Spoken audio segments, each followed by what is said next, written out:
Hello, and welcome to our Eminent Psychologist podcast. We will be covering three psychologists today: Sigmund Freud, John Garcia, and Albert Bandura.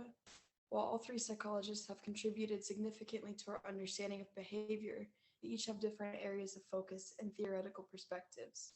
Bandura emphasizes the role of observation and self efficacy in learning. Freud emphasizes the role of the unconscious mind and childhood experiences in shaping behavior, and Garcia is known for his research on taste aversion and the role of conditioning in behavior. I'm first gonna give the floor to Mike. Though he is heavily criticized, Freud is famously known for the founding of psychoanalysis, a theory of how the mind works, and a method of helping people in mental distress. Psychoanalysis therapy helps individuals gain an in-depth understanding of the psychological roots that drive their thoughts and behaviors. This process helps the patient gain some insight, um, basically on how their mind works and what they do and why they do it.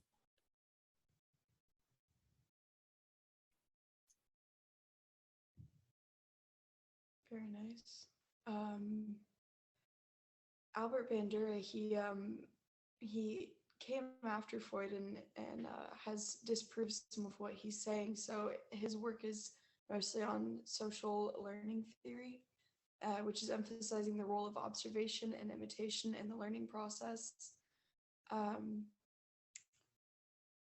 Also saying that individuals learn by observing and modeling the behavior of others, introducing concepts of self-efficacy, which refers to individuals' belief in their own ability to succeed in a particular task or situation. John Garcia, he was a psychologist who specialized in studying conditioning, specifically classical and operant conditioning. And he was famous for his studies on taste aversion learning, where he he just had mice and he would introduce an external stimulus to the mice and noted that certain stimuli would um, denote a certain response in the mice, which laid the foundation for many theories regarding learning processes and cognitive psychology today, and why we do the things we do. When he was setting up the experiments with the mice, so what kind of stimuli would he introduce? Well, he was known for an experiment where he would deliver an electric shock to the mice, and he observed that the mice would develop an aversion to any action or behavior that would be associated with getting a shock. So even if the behavior didn't directly correlate to punishment, the fact that the behavior had a um, higher chance for this to end up in the end um, made the mice less or more hesitant to partake in those behaviors. So yeah, it's kind of like response conditioning, which Freud did a bunch of experiments on that too, right? Um, he did response conditioning on an experiment where he gave the patients cocaine and himself cocaine as well. Um, that experiment was he was trying to figure out if cocaine would get rid of headaches or treat headaches. Um, and also be used as like energy, I guess. Um, that experiment failed because cocaine, like later he realized that it was very addictive. Um, and most of like his um patients most of his patients reported a bunch of cases of addiction and they were using the drug like medically, as if it was like prescribed to them. So that experiment obviously failed, but I did not.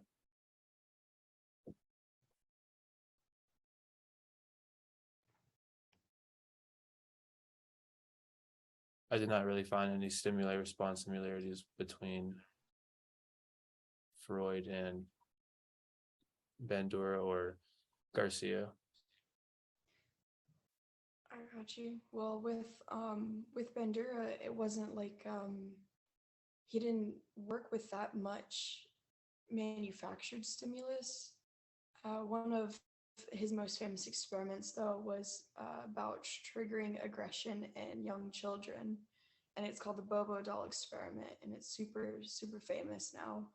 It involves adult models displaying aggression towards this Bobo doll that you punch it and it falls to the ground and immediately bounces back up. And then he just observed a child's behavior when left alone with the same doll later, and determined that the children were influenced by the the aggressive model behavior. Um, but I don't know if he did any like long-term studies to see if the children would continue to act aggressive in a similar way that the mice did continue to act the same way around the same in the same conditions. But it was more just to show that you could influence and replicate behavior that way. Yeah, it was very And interesting. for Bandura's experiment, did he think that what did he think about like um why children replicated these behaviors? Did they think it was because they were motivated by the action, or just because they were replicating whatever they saw? There wasn't a whole lot of motivation that went on with that because there was actually no uh, reward given for the behavior or given to the model to provide any kind of reward or punishment explanation for it. And so he just said that it was an innate thing that we're all born with, where we all kind of want to monkey see, monkey do, copy the people around us and the older people to fit into society, to learn all the um, random societal behaviors. And so we just kind of are born with the drive to copy what we see. And he actually went on to speak in front of Congress and a couple other different committees to try to reduce the amount of violence shown on TV after his experiments, because he said, look, I've used direct proof that kids, when they see violence, they go out and act the violence. So with all of these super graphic things that are shown on TV, like that's just straight feeding it to them. And he tried and failed to get a bunch of it removed, and it's kind of been back and forth, but pretty much none of that really stuck. And there's ratings for movies, but I mean, you still see cartoons where they beat each other up with pitchforks and hammers and stuff. So it's still being modeled. Yeah, it is crazy to see how even after all these experiments, that kind of stuff still continues to be like so prevalent, especially in children's entertainment and media. But that really reminds me of the motivation, the ideas that Garcia had towards motivation, where he felt that people were motivated through a sense of accomplishment or in satisfaction in doing something that others find meaningful or like good. So maybe the kids replicating these acts of aggressiveness could be them um gaining a sense of like accomplishment, that they're doing the same thing that they see someone else doing, uh, and that they're getting better just like they're gaining the skills that the other person has. Yeah, yeah, absolutely. Um, well, specifically with learning and stuff, he's going further. Uh, that's an interesting segue because Bandura, he pioneered the social learning theory. So his idea with like how people learn anything is through observation, attention, retention, reproduction, and motivation. And I've got an example to help explain this. So, for example, little Maya, she watches her parents using a screwdriver. This is the first step, learning the skill. She actually has to be focused on it. It can't be something just happening in the same room. Next, she has to retain the information so she'll think about it later. And then reproduction, a key step, because not only is she testing out her new skill, but it writes it into memory further. And then finally, some sort of motivation. So maybe Maya's parents notice the action and congratulate her, or it could be more indirect, like with learning to tie your own shoes, it's just gratifying in that you don't have to wait on an adult to help you. That ties in a lot with John Garcia and his idea of latent learning, where he thought that well, he conducted experiments on rats again, and noticed that they developed strategies for navigating through the mazes faster, the more that they did it, due to their experience in going through the maze already, even though no reward had been provided before. And that meant that these animals were capable of storing information and learning things and improving at tasks, even without being directly motivated, as Bandura would have proposed. So like with no motivation, just sitting the mice in the maze time after time, they got better at figuring out where it was, and that was the latency learning that he was pointing out. Yeah, their motivation was motivation was basically just to finish it at the end, but there was no motivation or any direction um, for the animals to be learning to go faster or more efficiently through the maze. They just kind of learned this on their own.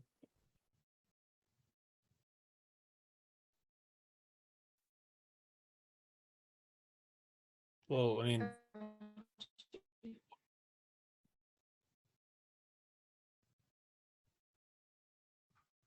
Sorry, go for it. no, you're fine. I just didn't hear what you said. I'm sorry.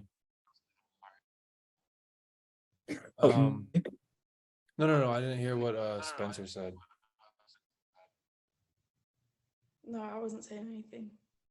Okay. Um, well, in Freudian theory, the human mind is structured in two parts, um, two main parts, the conscious and unconscious. The ID is in the unconscious. The ego and superego are in the conscious. The conscious mind includes all the things that we are aware of or can easily bring into awareness. The unconscious mind, on the other hand, includes all of the things outside of our awareness. All of the wishes, desires, hopes, urges, and memories that we aren't aware of yet continue to influence our behavior. Freudian psychology compares the mind to an iceberg. So this is like an example. The tip of the iceberg is actually visible, like that is actually visible above the water, represents just a tiny portion of the mind, while the huge expanse of ice hidden underneath the water represents the very vast unconscious. So for his like in his motivation and learning theories, he talks about how children learn through psychosexual stages, and those stages were disproven by Bandura.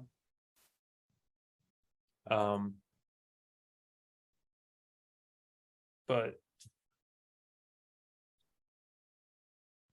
I just had a brain fart. I'm sorry. So his motivations were like internal, right? What was That's that? what he was. His motivations were more like internal, like with your own subconscious desires and stuff. That's what drove motivation. Yeah. Um, it's not like it's not where it's like really a conscious motivation. It's like more of an unconscious motivation. Um, like if when you were younger, or like to the point where you don't remember at all, um, something happened and you were conditioned into something, and your brain was conditioned into doing this thing. As you grow up, you're going to do it basically and not understand why. That's a general example of it.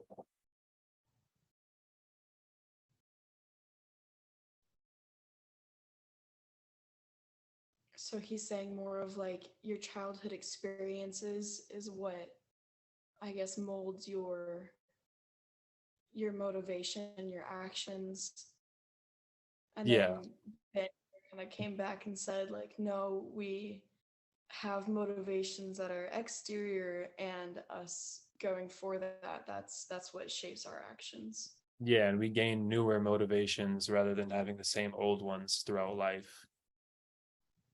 I like that idea a little bit more. Yeah. I would just get stuck. Mm-hmm. Yeah, it's interesting to see the the theories that they came up with in the really early days of psychology, because you can tell they were really just starting to understand the basic principles, and they were kind of putting in their own um I guess their own point of view really into it, um since they didn't have I guess necessarily so much scientific empirical evidence. You can see how a lot of Freud's theories were using just his own ideas, really. Yeah. It's it's just like they're the ground, like for psychology basically. Like their theories and experiments are what we use today to make new theories and new experiments, and new outcomes basically of what those experiments were. This is really interesting because over the span of 100 years, a lot has been developed from Freud, Bandura, and Garcia. And it's also important to know how these theories can be utilized in the context of learning and motivation, um, in the sense that in John Garcia's case, on the Garcia effect, it's oftentimes used in addiction treatment because having a sense of accomplishment over an action that would be good is seen as more useful than just knowing that an opposite action would be bad. Um, so in the case of uh, a, a drug abuser, for example, just knowing that what they're using is harming them would not necessarily always be enough to motivate them to stop. However, the feeling of accomplishment and um, self-worth that they gain from the action of quitting and bettering themselves is even more motivation. And we learned that through Bandura and Garcia, how that is even more of a motivation for them to stop than merely knowing that it's bad, which is what most would consider I guess the first thought.